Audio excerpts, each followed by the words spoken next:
Hi, my name is David Goodman. I'm here tonight to present to you the top 10 financial mistakes that young dentists make. So let me give you a little background about myself. I am a CPA. I work for LB Goodman and Company. Our firm has been working with dentists for more than 50 years. And our firm is a member of an organization known as the Academy of Dental CPAs. I happen to be the New York metro area representative of the Academy of Dental CPAs. And we're helping dentists in all stages of their careers, from those who are still in their residency programs to those who have retired and are enjoying a wonderful lifestyle, doing whatever it is that they please because they were successful at being dentists and were able to save money for their retirement. So this presentation tonight is based upon an article that I wrote for the February 2020 edition of Dental Economics. I am a frequent contributor to Dental Economics. I speak around the country on my unique perspective on dental practices. One of the things that I really like to speak about, as you'll see, is leadership in the dental practices. And I'll talk a little bit about that as we move along. So welcome to the presentation, and should be about 50 minutes. And so if you watch this at twice the speed, less than a half hour of your time, and I'm sure that you're going to get some great stuff from this. I want to thank the New York County Dental Society Young Professional Division for allowing me to present the top 10 financial mistakes young dentists make. So here we go with number one. And number one is waiting too long to purchase or start a practice. So many young dentists are afraid because they feel they don't have the professional experience to own their own practice. And actually, once you feel comfortable with your hand speed, you feel comfortable in an environment where there is a business environment and in an existing commercial practice, and you feel that you have the confidence to move forward, it's time to look for a practice. Don't wait too long, because if you get into your late 30s or early 40s, it may be too late to buy your own practice or start your own practice, because the return on the investment and the horizon that you have to work is a lot shorter. So make sure that you stay focused on starting a practice as soon as you feel ready. Don't wait too long. Now, you could probably feel that you're going to be overwhelmed with the debt that you have. Think about it. You probably have $300,000 to $500,000 of student loan debt. And then on top of that, you're going to buy a practice, and it's probably going to be another $500,000 that you're going to have to borrow. And then you're probably going to need a place to live that you're going to want to buy, and it's another $500,000. And you could be, 30 years old and be $1.5 million in debt. And that can be extremely overwhelming. But here's the good thing, is that all you need to do is make the payment that each of the lenders requires you to make every month. Don't look at the big number, just take little bites of that number, and over time, you will see that your debt will slowly start to go down. Remember, the more payments that you make, the more go towards principal and the less go to interest over time. So don't be overwhelmed by student loan debt, and know that if you have good credit, that there are dental practice specialty lenders in the market who will be offering you up to 110% of the cost of buying a practice or starting up a practice. And so that's important too to know is, which is better? Is it better to start a practice, or is it better to purchase a practice? And the answer really is, it's up to the dentist.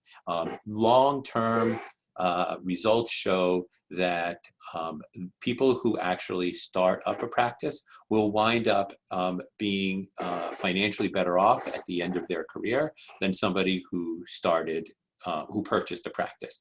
The difference is minuscule, so it's not worth choosing to start a practice if you don't have the right personality or risk tolerances to start a practice. So it's really up to you.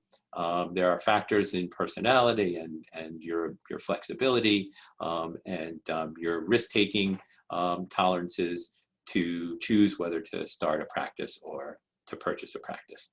The other thing is that you don't really realize your income potential by being an associate for your life, because being an owner gives you lots of opportunities, not only to make more money, but also to build equity in your practice, so that at the end of your career as an associate, you have nothing but you sign a piece of paper, you retire, and you go and do whatever it is that you want to do. But at the end of the career of a dentist who owns a practice, they have a practice to sell now that has a lot of value. Typically, we're seeing practices right now in New York City selling at 80–85% of collections. In the suburbs, somewhere between 65 and 75% of collections. So $1 million practice could, easily sell for $750,000 to $800,000, and that's nothing to sneeze at. So when you're growing your practice as an owner, you have a lot more left over. There's also a lot of other benefits to ownership in terms of being able to deduct certain expenses related to your business. So I highly encourage dentists not to wait. When you feel ready, it's time to start looking whether to start up or to buy an existing practice. And we're experienced with both, and as long as you put together a really good team of professionals who understand and have done this before, helping dentists get started with their own practice, you'll have great advice and you'll be on the road to success. So number 2 is failing to create the why. The why is having no vision for your practice. Basically, it turns out that people come to work every day and the mouth opens up in the chair and it gets treated, and that's it. And then the next mouth comes in. And so it's really important for you to be able to create a vision for your practice, to know what you're passionate about, why you come to work every day, and to make sure you share that with your team, because many people on your team are going to want to follow you. They're going to believe in your vision, and they're going to believe in your passion, and they're going to help you to achieve it. And it's so important for you to be able to continue to communicate it, understand why you came into dentistry, what you're passionate about, and share that passion and express that passion. There's also what I find in dental practices, sometimes there's a lack of leadership, that dentists, don't take any consideration for patients' time. The patient may be sitting in the chair and the doctor's in their office playing words with friends or watching a video on TikTok, whatever it might be. It's really important for you as the owner and the leader of the dental practice to lead by example. Show everybody how you want them to behave. Don't behave like an employee, behave like an owner, like a leader, that this is important to you, and let people follow that example. And that's critical to being a leader in the practice, having that vision, and also showing that you're going to act with that vision and in line with all of your values. I also find that dental practices don't really do marketing appropriately. It's really not about spending money. A great book I recommend by Fred Joyal, who created 1-800-DENTIST, is Everything is Marketing. And you'll understand that you don't have to spend a lot of money to promote your practice and to promote your skills, but make sure that you have something special, something unique that's different, that sets you apart from other practices, whether it be that you do laser dentistry or that you offer in-house crowns. All of these things are going to distinguish you from other practices in the area and will make yourself more attractive to patients. So, there's not a lot of marketing involved if you're already passionate about lasers. There's not a lot of marketing involved if you have a CEREC machine already in your office, or maybe you even want to offer some sort of whitening program for your patients. Whatever it might be, just make sure that you know who you are in the market, you've got your unique value, your unique selling proposition, and make sure that you broadcast that out. It's also important to talk to your patients about thank yous. Patient comes to you after treatment, beautiful smile, says, "Thank you, doctor. I really appreciate everything you've done for me, and I love my smile." And the answer to the patient I would recommend would be, "Hey, thank you very much for your compliments. The best compliment you could ever give me is to refer your friends and family who are just like you, that need treatment that we can help just like we helped you." Now, it didn't cost anything for that, and there's a pretty good chance that your patient will remember that when somebody says to them, hey, where'd you get your beautiful smile from? Okay, so there's also, doctors don't really understand what the right number of new patients are for a practice, and it's important to know what your new patient flow is going to be. What we see commonly is about 10 to 15% of patients will no longer come back to the dentist for multiple reasons. It could be that they've died, that they've moved away. It could be that they actually just went to go see another dentist, and in many cases, they just aren't going to the dentist anymore. And so sometimes a phone call would bring them back. But having the right number of new patients coming into your practice is important to replace those that are leaving. I want to talk to you about 3 signs of a miserable practice. This is based upon a book by Patrick Lencioni, who's a very well-known writer and business consultant, called 3 Signs of a Miserable Job. And actually, if you go to my LinkedIn profile, you'll find the full article there. But I want to briefly share with you that 3 signs of a miserable practice. The first one is anonymity.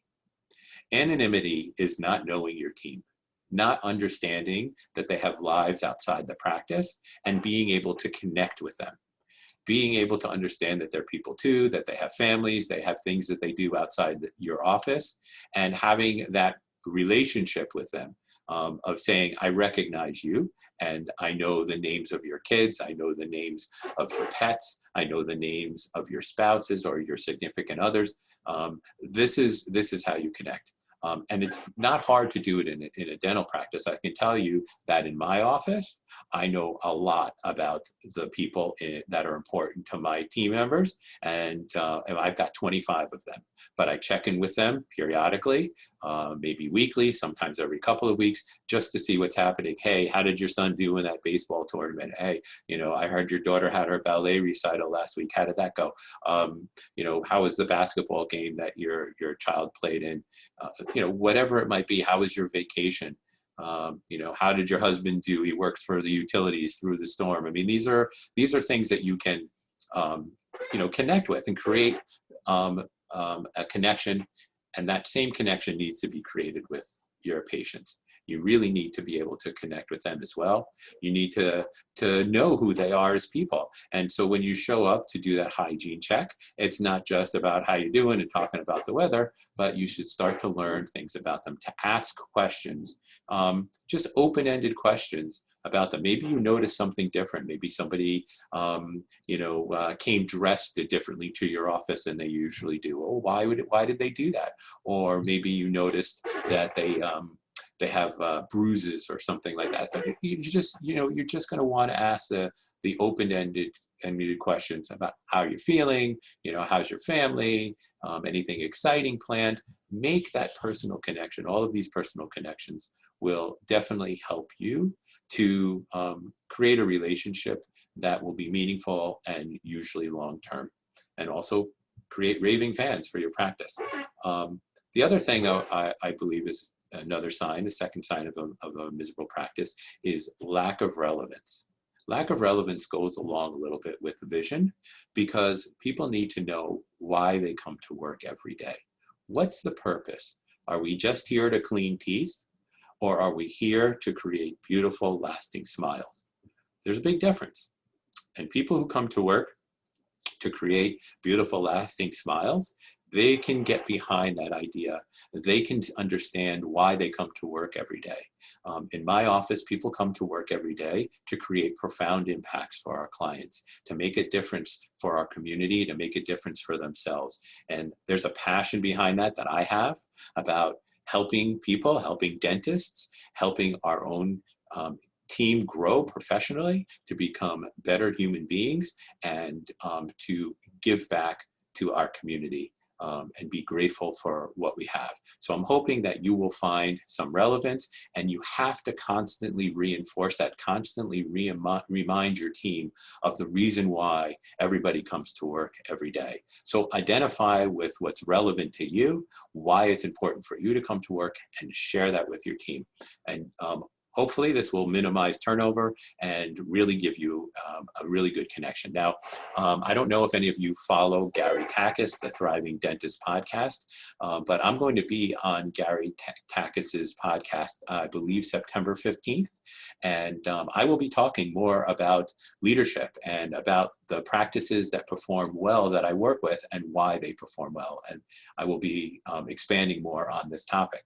And the final third sign of a miserable practice is no measuring. And so you have to remember, I'm an accountant, I'm a numbers guy. So I'm going to say to you, you need to measure something. Maybe it's measuring the number of phone calls that come into the office for the receptionist that actually convert to appointments. Or maybe it's the number of times that your assistant makes sure that the tray has everything on it that you might need or even anticipate that you might need when you're treating a patient. So, at the end of the day, the first week, you might find that it's 3 or 4 or 5 times that the assistant does not have all of the right tools for you. And hopefully the next week, maybe it's 2 or 3, and then it starts to go down. And once they get the hang of that, then they can measure something else. How many times they got a patient to smile is certainly something you can do. For the doctor, it could be measuring, collections or patients seen every day. But you want to make these simple. You want to make them easy to calculate, and you want to be able to find something that shows progress. How many days did the receptionist get the hygiene schedule full for the hygienist? That's another thing to measure. There's so many things you can think about of things to measure, and your team can tell you what they'd like to measure, what they'd like to get better at, what they'd like to see to help improve the practice. So those are 3 signs of a miserable practice, and so think about them. Doing away with anonymity, knowing your team, knowing your patients, showing why you come to work every day, getting rid of that lack of relevance, and then measuring something every day. Find something that can be fun to measure, and start to see how you're doing. And like I said, don't make it hard. So the third sign of the third mistake that a young dentist might make is building the shrine to me. So here we have a beautiful castle in England. This is actually the castle that was featured in the TV show Downton Abbey. Don't go ahead and build yourself an overly expensive house or buy an overly expensive house. Now, many people think, okay, I can afford the mortgage payment on a bigger house, so I'm going to be able to afford that mortgage payment. But lots of dentists don't take into consideration the other expenses that come along with it. So besides having the mortgage, you're going to have bigger real estate taxes for a bigger house. I can't imagine the real estate taxes on this place. You're going to have additional maintenance costs. And again, I can't imagine what the maintenance would be on a place like this. Additional insurance costs to protect it. And you're certainly going to have additional utility costs. Can you imagine what the heat and electricity might be for this size building? So, just consider that when you're purchasing a home. Make sure that all of the expenses are considered when buying a home. Now, building the shrine to me also applies to the office. So here we have a really expensive office. This actually happens to be a floor in Google. I believe it may be one of their California offices. I've been to Google offices. Every floor is different and decorated in a certain theme. So I think this looks like it's some sort of beach theme. You can see there that it looks like it's a surfboard as a table. And then look, there's actually a slide there to connect one floor to the other. So it looks beautiful. They have refrigerators there with food and drink, all accessible to the team. It's pretty impressive.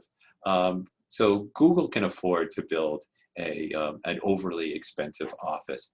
But can you really afford to build an overly expensive office as a dentist? Are you going to panic when those expensive chairs in your waiting room are being kicked by a little kid, or they're coloring with crayons, or using a scissor on that beautiful material you got for seat coverings? No, that's really not what it's about. The most important thing in a dental office is the dentist's relationship with the patient. That strong relationship is the most important. Obviously, having a clean and up-to-date office, up-to-date office is really important. So I can't encourage you enough not to spend a lot of money, but yet to create an office that's attractive and welcoming, but yet is not overly done. And so that's really what you should consider. Your patients are not going to appreciate an office looking like this. They're going to go, wow, it looks really cool, but I can't wait to see the dentist, because that's really why I'm here. I'm not here to sit in an expensive waiting room and look at all this crazy stuff that you might have built out. Okay, so moving on to number 4. Number 4 is not knowing the numbers. And this is really important. And obviously it's important to me as a CPA. I'm a numbers guy. And so I think it's important for you to know what numbers you should be looking at. I find a lot of practices are not using their dental practice management software correctly. There is so much great information in dental practice management software to help you with your practice, to understand what procedures are being done, to recognize how much you might be writing down from insurance companies, where your patients are coming from, who's in recare and who's not, how your hygiene department is doing, how much they're producing compared to the doctor. These are all interesting statistics and information that you can obtain from your practice management software. But if it's not being used correctly, if it's just being used to electronically submit insurance claims, you're not really taking advantage of what you're paying for, and you really should. So if you're really not using your software properly, I recommend that you call the company that's providing your software and ask for a trainer and let them show you all the power that's available to you in the software that you're using. I also find a lot of dentists are not using the technology that they should be using in the office. I find that the intraoral camera is being used as a coat hanger, and I also find that the CEREC machines are sometimes also used as a lab coat hanger, or even just sitting in the corner collecting dust. Use that technology. Make your practice up to date in terms of what it can provide. Patient care is so important, and there's such great technology out there that you should be taking advantage of it. And patients can understand better when you're using this technology, why you're doing what they're doing. My teeth aren't dirty, but that's not really what a cleaning is about. And, my tooth doesn't hurt, so I don't understand, why you're recommending a crown or a filling. And with technology, you can actually show them what is going on in their mouth so that they can understand. The other thing that I find is the internet and social media are also not being used appropriately, especially by older dentists. I'm sure you guys have grown up with Facebook, you've grown up with the internet, and so from that perspective, make sure that you've got a really good presence out there. Make sure that you're inviting people to like you and to share interesting things to get people to connect. But most importantly, that website is going to be important. That website's going to be important for people to gain knowledge, not only knowledge about their own oral health care, but also knowledge about your practice and how you can help them. So those are things that I think are critical regarding technology, regarding practice management software. Know your numbers, know what your collections are, know what your overhead is, know how much money from what you collect is going into your own pocket, and be very careful because I find a lot of times embezzlement goes on in the practice, and I'm going to talk about that in a few moments as we get through our top 10 countdown. So we're going to move on to number 5 now. And number 5 is failing to maximize retirement plan contributions early. What we're finding here is that compounding of your investments over a long term will really help to provide security for you when you retire, and financial security for you when you retire. If you think about it, you're going to need somewhere between 60 and 70% of your income when you were working to be able to maintain the lifestyle that you had when you retired, 60 to 70%. So let's say, for example, you are earning $500,000 a year, because that probably is what you can expect to earn probably 25 or 30 years from now, as you're probably nearing the end of your career. And $500,000, if you need 60 to 70% of that, you're going to need $300,000 to $400,000 in income every year to be able to maintain the lifestyle that you had when you're working. So you can account into that income Social Security. Can't tell you what it's going to be, but it'll be something. And maybe you can factor in a little bit of the sale of your practice. But remember that when you sell your practice, about 35% of the proceeds are going to go to taxes and expenses. So, it's really not going to make a huge difference in terms of what's available in your retirement, but it will help. So if you need $300,000 to $400,000 a year, the typical conservative return on investments is about 5%. So if you have $6 million saved up and it throws off 5% a year, that will get you $300,000. So you think about $6 million is really quite a lot of money. So, but with your earnings over time and with changes in inflation, it may not be as bad as you might think, but the sooner you start, the more opportunity you have to get to that goal. The more opportunity is because of time and because of the compounding of interest and return on your investments. So for many of you who are now working full time, an IRA contribution is not enough. And if you own your own practice, you should be looking at other opportunities to create a retirement plan for yourself and your employees. Many plans will require you to include your employees. The goal from my perspective is to make sure that at least 75 to 80% of the total retirement plan contribution from the practice goes to the owners, goes to you, the doctors. The rest of it is going to have to go to the employees in order for you to be able to get that contribution amount. So what you do is you engage with what's called a TPA, or a third-party administrator, and you provide them with some information about the employees in your practice. And what they will do is run some different scenarios on different types of retirement plans that may be available to you to find the one that may work optimally for you. And they don't do this they don't charge for this, because they obviously want you to pick a plan and start to work with them. And right now, if you don't have an existing plan in your practice, then this would be a good time to do it, because there's an incentive right now for a lot of tax credits that could be available for you for over 3 years, for the next 3 years, if you were to start a plan that covers employees. Employees can't be family members, but there are credits available. And if you're self-employed, there is what they call the SEP, that's a simplified employer plan, which may allow you to put more money away than would be eligible for an IRA. So there are other retirement plan options, but these are just a few that I want to bring out, and you should probably explore other opportunities with your financial advisor or your CPA, your dental CPA. Okay, so moving right along to number 6 is not prepared for the unexpected.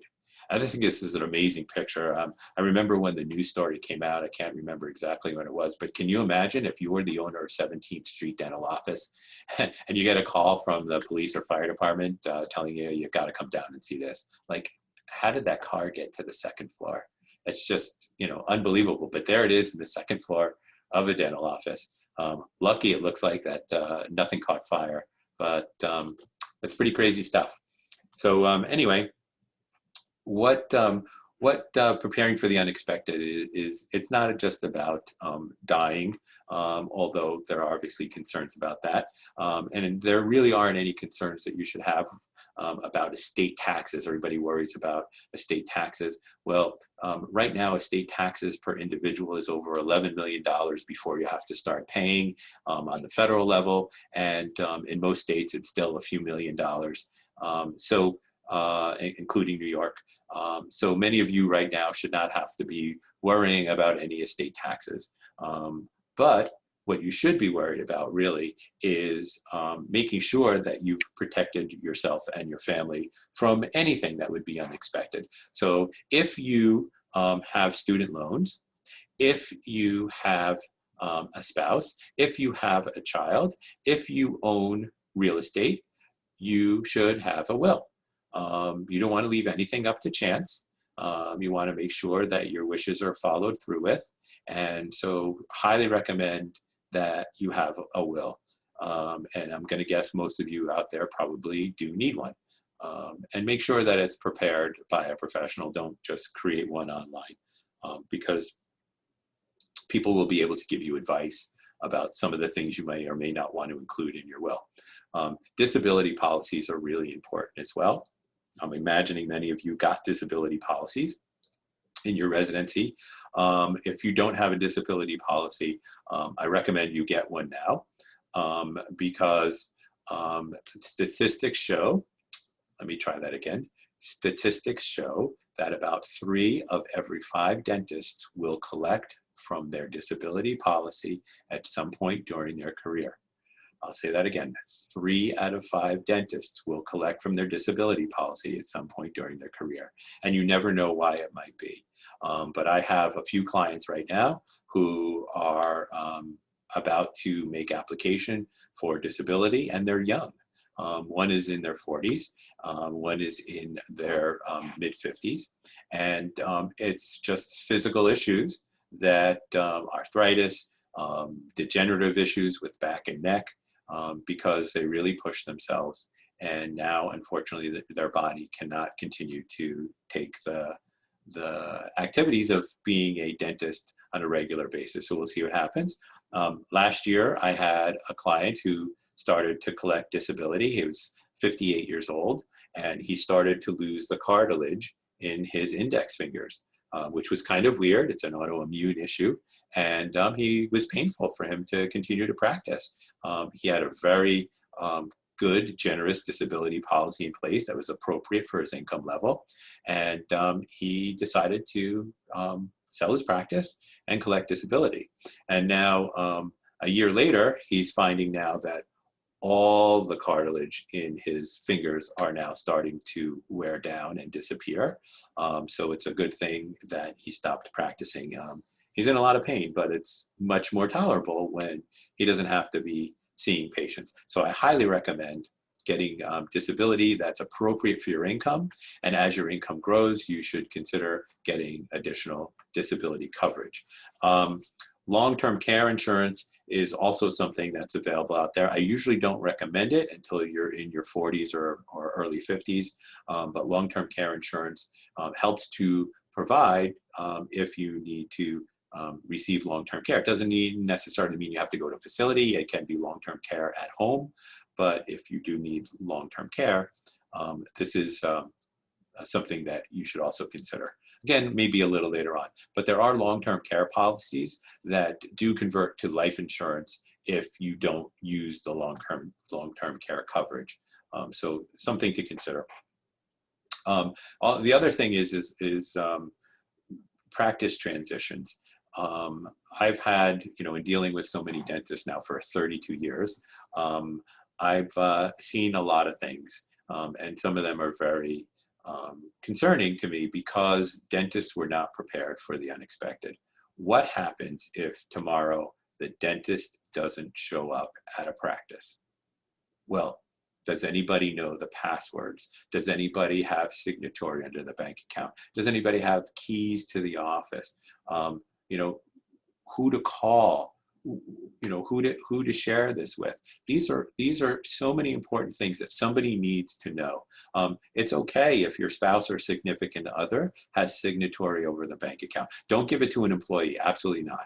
But make sure that somebody you trust can take over check writing if the doctor's not there, that has permission to act on behalf of the doctor if the doctor's not there.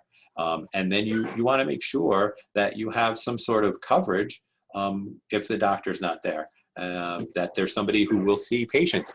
Every day that a practice not have the doctor there, the practice loses tremendous value. And so you want to keep the practice working. I have a client who is in northwestern New Jersey, who is in a group with 5 other doctors, so there's 6 of them, and they're all periodontists, and they've all signed an agreement about how coverage would take place if one of those doctors could not come to the office. And so the 5 of them would rotate 5 days a week, and they would each cover a day in which they would come to the office and see patients while that doctor was out of the office. Maybe permanently until the practice can be sold, and maybe short-term until the doctor can recover and come back to work. But these are the types of things that you need to be concerned about. So you need to plan for this. You need to have a written plan, and you need to share it with somebody. You know, if it's your significant other, that's great. Make sure that they know what to do, who to call if something should happen. And the other thing that I'm going to tell you, as I briefly mentioned just a few moments ago, is about the proceeds from your practice. Yes, there are proceeds from your practice that are going to be available, but don't rely on them for retirement and say, you know, I'm going to skip the retirement plan contributions and then just wait for my practice to sell. You'll wind up with a few $100,000. Even from $1 million sale, you'll probably sell for, let's say, $750,000, and after taxes, you'll probably walk away with $450,000. But $450,000 is not going to be enough to carry a lifestyle of somebody who is probably earning, you know, $300,000 to $400,000 a year.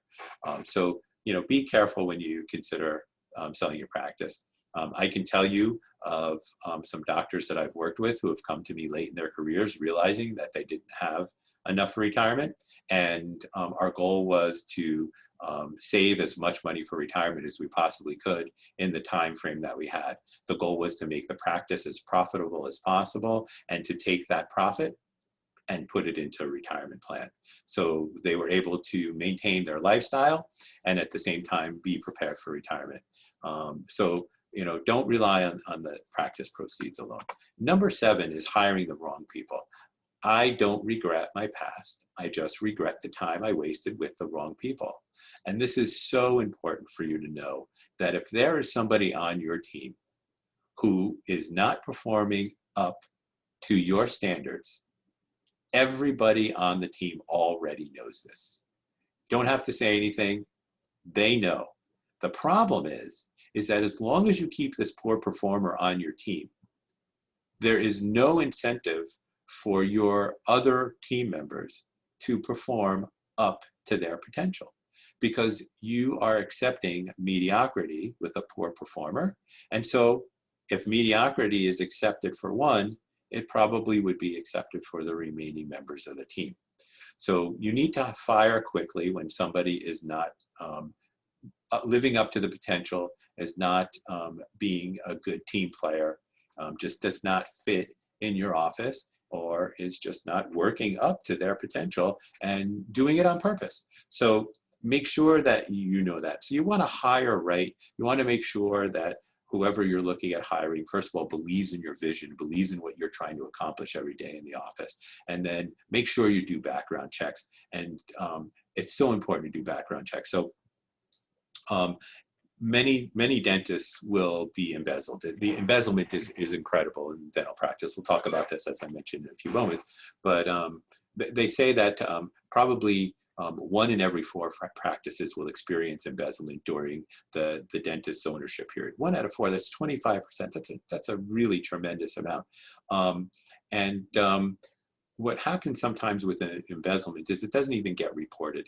That the embezzler is usually the most trusted person in the office. So what the doctor usually does is just lets them go, fires them, sends them on their way. Will even provide a good reference for them if you know, they're out looking for a job. So what happens is that this embezzler will just wind up at another practice and do the same thing again, unfortunately. And there's a great presentation that I can do on embezzlement. And so I hope to have that opportunity to do it for the New York County Dental Society some point in the future. But I'll tell you a story. About, I'm going to say maybe 7 or 8 years ago, I was hired as an expert witness to appear in federal court, district court in Maryland on an embezzlement case where the dentist was now trying to sue the bank because the bank was improperly processing and depositing checks that were provided to the bank by his office manager, who was stealing from the practice. Unfortunately, he did not get a big settlement from the bank, only a few $1,000s compared to the $450,000 she stole from him over 4 years. And so where did he find this office manager? Well, he had a colleague who was in the same town as he was, and the colleague had mentioned to him that he had a really good office manager that he was letting go. And so the doctor that I was representing in court decided to hire her. And obviously she embezzled from him because she was embezzling from his colleague. And his colleague felt that once he had caught her, that for him, it was enough that would probably scare her into not doing it again. Unfortunately, the profile of embezzlers show that when there's an opportunity, they will embezzle. So you need to be careful, you need to choose your people wisely, and you need to create protections in your practice to make sure that you're not one of those 25% of practices that experience embezzlement. Embezzlement can be time, it can be money, and it can be inventory. So you have to be careful in controlling all of those. And there's ways to do it, and I can talk about that in an embezzlement presentation at another time. Okay, number 8 is failing to maximize tax savings or the overemphasis on tax savings. So you can't pay zero taxes. Let's just start with that. Yes, some years you may have losses, but dentists usually do not. And even in this COVID climate, we're not anticipating dental practices having losses at the end of 2020, based on what we're seeing now in the recovery period for practices reopening. But there are a lot of things that you can do to take advantage of tax savings. Working with a dental CPA will help you to know what's available for you out there. Just like, as I mentioned before, there are tax credits available right now for starting retirement plans in your practice. And there's lots of other things that can do. Some of them dentists can really take advantage of that they're just not aware of. So I always recommend work with a CPA that understands your business and can help guide you so that you maximize your tax savings. You want to make sure that you keep as much of what you earn as you possibly can. And obviously you do this legally. And then there's the other side of this, which is the overemphasis on tax savings, where people are actually trying to cheat the government. And one of the things that you should know about overemphasizing on tax savings by playing around with your numbers and not reporting appropriately is that it impacts the selling price of your practice, whether your practice revenue is played with, or if your overhead is overstated. This will impact the selling price of a practice. And so you need to be aware of that. So we highly recommend that you do not do this. The other thing is that it also impacts your property and casualty insurance reimbursements. So if you're not reporting appropriately, you may not get reimbursed appropriately for floods or fires that you might have in your office. And right now I'm hearing about a ton of flooding going on in medical office buildings because they've been vacant for so long. And so water lines are breaking down and flooding entire buildings and offices. And, how do you get paid for the income that you lost if you're not reporting the right amount of income? Also, because you try and not pay taxes, you could also wind up minimizing retirement plan contributions. So your lifestyle might be a lot better than the income that you're showing, but when it now comes to retirement, you're not going to have enough funds there to maintain your lifestyle. It also limits disability coverage, which kind of goes along with not being able to make retirement plan contributions. If you're living a lifestyle with greater income than you actually are disclosing, then you're not going to get enough disability coverage, and again, could impact the lifestyle that you want to have.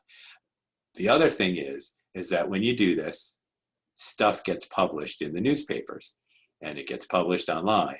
And so I want to share with you some stories about dentists who wound up being on the wrong side of the law. So here, this is a dentist from Tampa, and she was a pediatric dentist. Now, I'm not sure that people would want to send their kids now to a pediatric dentist who was found guilty of tax evasion and willfully filing false tax returns. There's jail time for this dentist, and she was actually a tax protester. She bought into somebody who said that you don't have to pay taxes, and so she believed in it and didn't pay taxes, and it really probably wound up ending her career. So you need to be careful when you're dealing with taxes and make sure that you're doing things correctly. This one is one of my favorites. Dentist is guilty on federal tax counts. This is from New Orleans. I happen to love New Orleans. I went to school at Tulane University. I frequently visit New Orleans. I love the city, and I have lots of friends there. And I'm still connected with Tulane. But this guy said that he was an emissary from heaven, and that heaven had no diplomatic relations with the United States, and therefore he was exempt from taxes.